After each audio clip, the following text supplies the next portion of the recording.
Welcome po sa pangalawang bahagi ng ating pong programang Catechism of the Catholic Church. Ito pa rin po si Father Raymond at kayo pa rin po ay nakatutok sa atin pong himpilan, ang Radyo Maria. Okay, so let us continue with our discussion at kanina ay natapos po tayo by highlighting the very purpose of science and technology, that is to serve man and not man to serve science and technology. Kanya nga, very logical and may sense yung third paragraph ng Catechism of the Catholic Church sa topic na respect for the person and scientific research. Ano po yung sinasabi niya? Sa may paragraph 2294, it is an illusion to claim moral neutrality in scientific research and its applications. On the other hand, guiding principles cannot be inferred from simple technical efficiency or from the usefulness accruing to some at the expense of others, or even worse, from prevailing ideologies. Science and technology, by their very nature, require unconditional respect for fundamental moral criteria. They must be at the service of the human person, of his inalienable rights, of his true and integral good, in conformity with the plan and the will of God. Okay. So ano po ang kahulugan nito? Na isa pong napakalaking ilusyon na sasabihin natin na anumang scientific research ay hindi masama. Sapagkat lahat ng mga scientific researches ay mapapakinabangan naman ng tao at para sa tao. So moral neutrality on scientific researches, scientific researches is a big illusion. Hindi totoo. Bakit? Kasi meron po dapat mga guiding principles on scientific research in respect to moral values. Kailangan ay igalang po ng siyensya at ng teknolohiya sa kanyang mga experiments and researches ang mga moral values. At yun ang dapat na maging guiding principles ng science. Okay? And it is therefore fundamental to science to first consider ano ba yung mga areas na matatamaan ng mga ethical values and principles with a particular research, with a particular experimentation. At sa kanyang pagkukonsidera ay tatandaan niya yung mga tinatawag po nating fundamental moral criteria. Ano po yung mga fundamental moral criteria na ito? Una, the dignity of the human person. Naigagalang ba ang dignity ng human person? Pangalawa, yung kanyang mga rights ay nabibigyan ba ng tamang pagkilala? Katulad ng right to life, right to decide on one's own.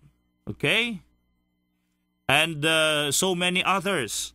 Pangatlo, napangangalagaan ba yung true and integral goodness of the person? Yung kabutihan na nasa sa kanya, sa kanyang katawan, sa kanyang kalooban, sa kanyang kaluluwa, ang mga ito po ba ay napapangalagaan?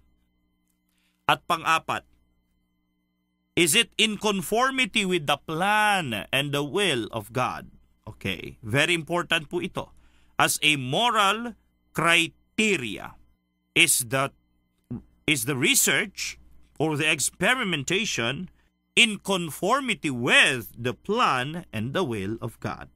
So, these fundamental moral criteria should be unconditionally respected by science and technology to test whether the experimentation or research to be done is morally acceptable or not.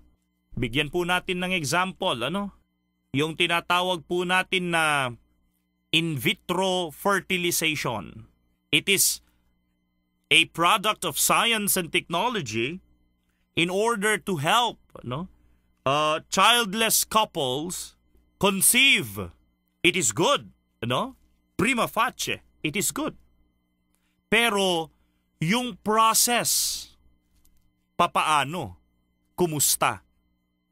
Ano ang nangyari bago yung conception? Saan na-harvest yung cells? Egg cell man ito or sperm cell? Ilan ang na-harvest? Gaano kadami? Ilan ang na-fertilized na eggs? At nasaan ngayon yung mga iba? Papaano na na-conceive yung buhay sa loob ng sinapupunan?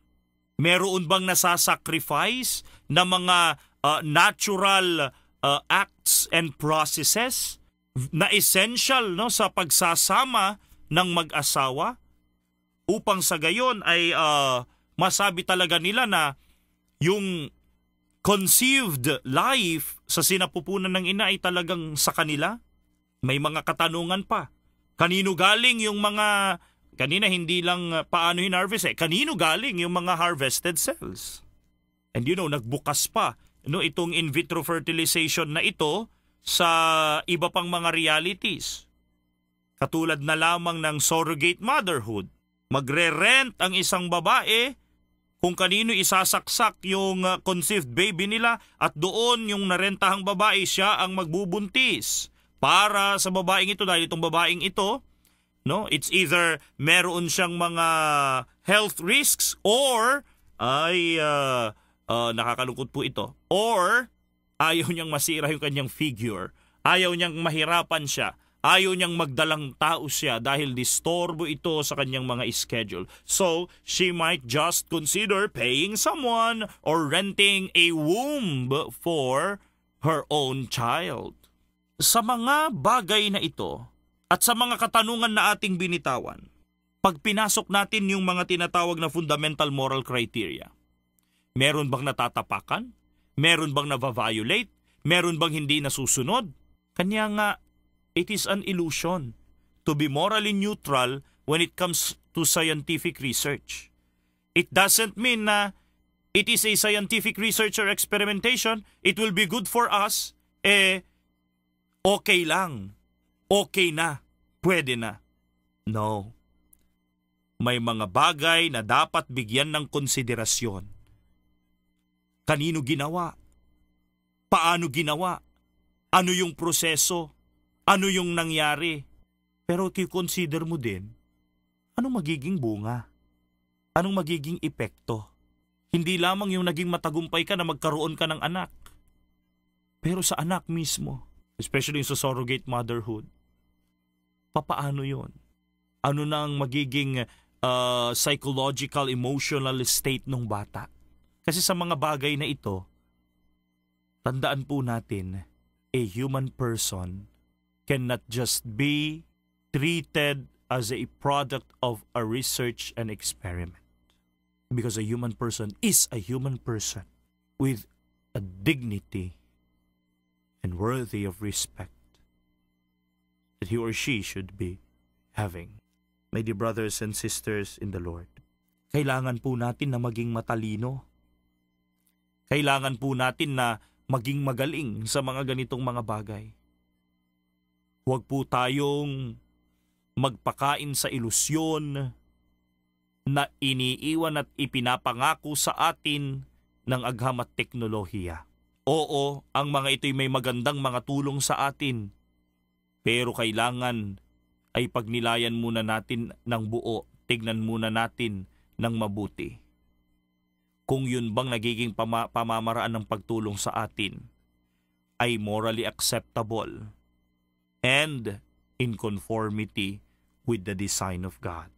Always and always, my dear brothers and sisters, curious of these things, learn to ask and reflect so that you will not just be like any ordinary person who knows something, but rather you must know the true score of something so that in every decision that you make, you will always have an informed decision. Napakahirap yung bara-barang nagdidesisyon lang kesa sa pagkakaroon ng desisyon na well-informed. Kasi laging tama ang desisyon na pinag-isipan, pinag-aralan, pinagnilayan, pinagdasalan.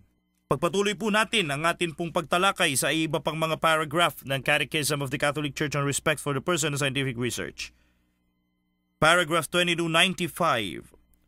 Research and experimentation on the human being cannot legitimize acts that are in themselves contrary to the dignity of persons and to the moral law. Okay, ito na po yung mga conclusions ng atin pong sinasabi kanina. I continue. The subject's potential consent does not justify such acts. Experimentation on human beings is not morally legitimate if it exposes the subject's life or physical and psychological integrity to disproportionate or avoidable risks. Experimentation on human beings does not conform to the dignity of the person if it takes place without the informed consent of the subject or those who legitimately speak for him. Anumang research or experimentation na ginagawa sa mga tao ay hindi legitimate. It is always questionable and therefore it is immoral if they are contrary to the dignity of human persons and to the moral law. One principle which should always be respected when it comes to research and or experimentation on human beings is the principle of informed consent. Hindi po pwede yung sinasabi natin, paggising yan, papayag yan. Pag nalaman niya kung ano yung naging epekto sa kanya, papayag na yan. No? Yung possible consent, potential consent, hindi po pwede ito. Okay? At kung yung experimentation ay merong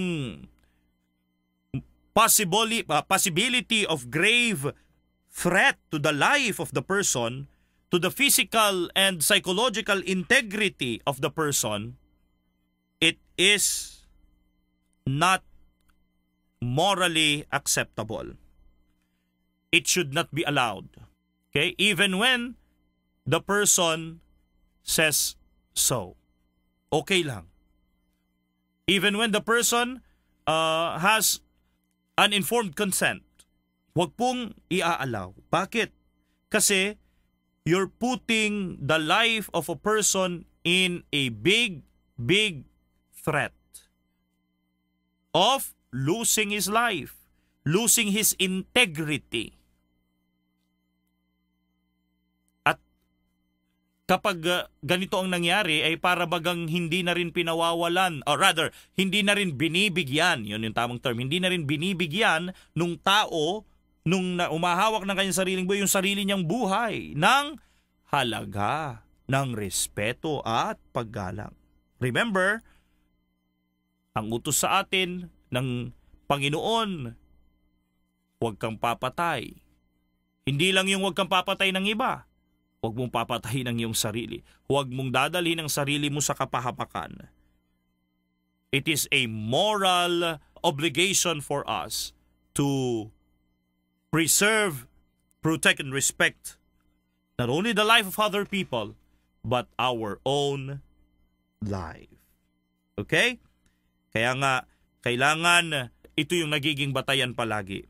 And yet, sa iba pang mga experimentation or research na gagawin, at ito ay para naman sa ikabubuti ng tao mismo, ng iba, dahil para naman ito sa ikagagaling ng mga may sakit, para naman ito sa development ng health services, pinapayagan ito ng ating pong simbahan. Pinapalakpakan pa nga ito ng ating simbahan. Pero kailangan meron pa ring informed consent nung tao na mag-undergo ng experimentation o ng kung sino man na maaaring makapagsalita at tumayo para sa subject of research and experimentation kung hindi na niya kaya na magdesisyon para sa kanyang sarili. At ang tawag po natin sa kanila ay yung next of kin who are legitimately recognized to speak on his or her behalf. So, principle of informed consent. Isang bagay marahil na tinatanong po natin dito at pumapasok din dito sa topic on respect for the person and scientific research ay yung mga tinatawag po nating organ transplants. Napakarami po ng mga nangangailangan ng mga organ transplants ngayon and organ donation. At ito po ay sa pamamagitan po ng mga bagay-bagay na nasa sa atin pong katawan na pwede po nating i-donate para madugtungan yung buhay ng ibang tao, which is a noble act. Okay? So, ano po yung sinasabi ng ating katekismo patungkol po sa organ transplants or organ donation? Paragraph 2296. Organ transplants are in conformity with the moral law if the physical and psychological dangers and risks to the donor are proportionate to the good that is sought for the recipient. Organ donation after death is a noble and meritorious act, and it is to be encouraged as an expression of generous solidarity. It is not morally acceptable if the donor or his proxy has not given explicit consent. Moreover, it is not morally admissible directly to bring about the disabling mutilation or death of a human being, even in order to delay the death of other persons. Okay. Ang organ transplant po, moral, katanggap-tanggap, At ito nga ay ini-encourage pa, ng atin pong inang simbahan. Pero kung merong physical and psychological danger at risk doon sa donor at napakababa lang naman yung possibility na yung idodonate ay makakatulong talaga doon sa tao para mapabuti ang kanyang kalagayan, hindi po dapat payagan ang organ transplant. Say for example, may isang tao, yung dalawa niyang kidney nagmamalfunction na at sinabi talaga na ang kailangan lang talaga niya ay magkaroon ng kidney donor.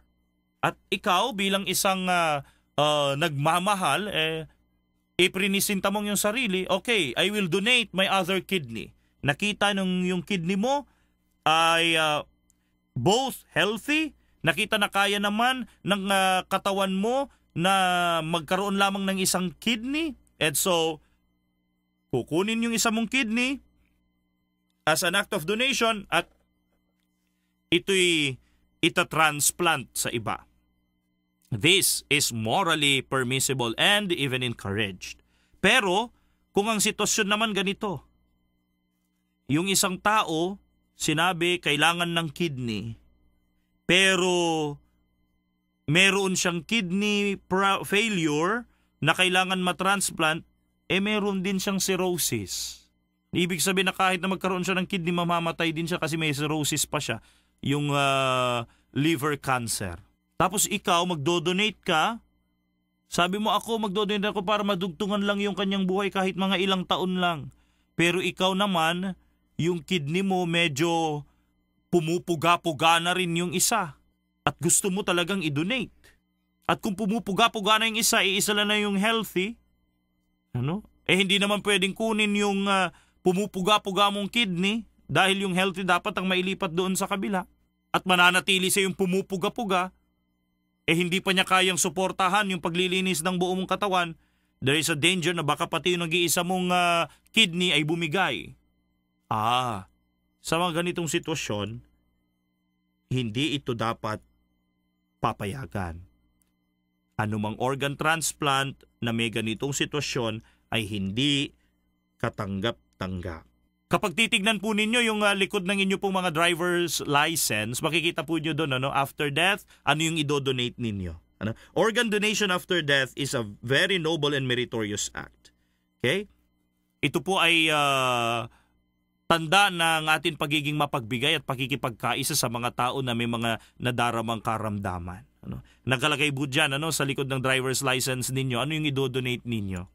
Retina ng iyong mata, kidney, puso, liver, o ano pa mang healthy organ of your body.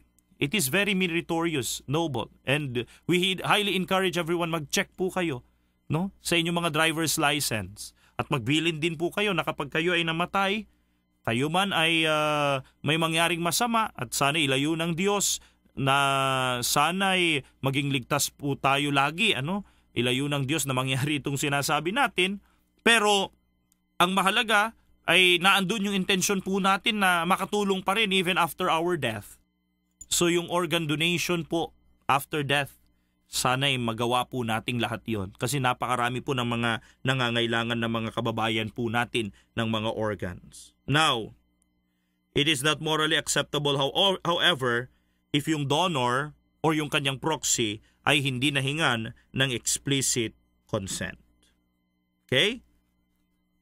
Wag po naman na yung mga naandyan sa mga punerarya o sa mga ospital kukunin agad yung mga kidney or yung mga ibang organs ng katawan ng tao na nadisgrasya o namatay. Sige, ito healthy o nadisgrasya, kunin nyo na.